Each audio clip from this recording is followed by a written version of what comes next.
সকাল সকাল চোখ ডলতে ডলতে বাইরে উঠা দেই মা রুটি বানাতে বসে গেছে। আমার ঘুম থেকে উঠতে একটু দেরি হয়ে যায়, কিন্তু কিছু করার নাই। শীতকাল, একটু ঠান্ডার মধ্যে একটু লেপের মধ্যে থাকতে বেশি আরাম লাগে।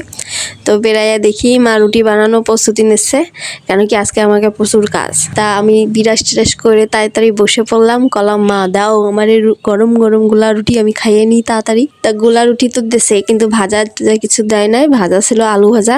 তো দেরি হতে দেখে আমি আর নিজেই খাওয়া শুরু করে দিয়েছি। শুধু কিছু করার নাই, যা দিচ্ছে তাই খাই নিছি। তারপরে উপরে আসে দেখি মা তো সে কাঁথা পাতাইছে, বড় একখান কাঁথা পাতাইছে বলতে জুড়তে গিয়ে মাথা খারাপ। এই দিক দিয়ে ওই দিক দিয়ে ঠিক হয় না, আর দোষ হয়ে যায় আমার। আমি তো পুরো একদম ফাঁদে পড়ে গেছি, আমার কিছু করার নাই। আমিও পারি না কোনো কিছু করতে। আমার যেভাবে ধরতে বলে আমি সেইভাবে ধরি, তাও আমার মধ্যে কন্তে কি খুঁত বের করে। কোনো জায়গায় কিছু ভুল হলে পরে আমার দোষ দিয়ে ছাড়ে দেয় একধার দিয়ে। তারপরে আমি বকাঝকা খাইয়ে নিচে নামে চলে আইসি। আমি বলছি তোমার কথা তুমি ঠিক করো। আসে তাড়াতাড়ি করে রান্না বসাই দিছি। তাহলে আজকের মতো এ পর্যন্ত, দেখা হবে কালকে।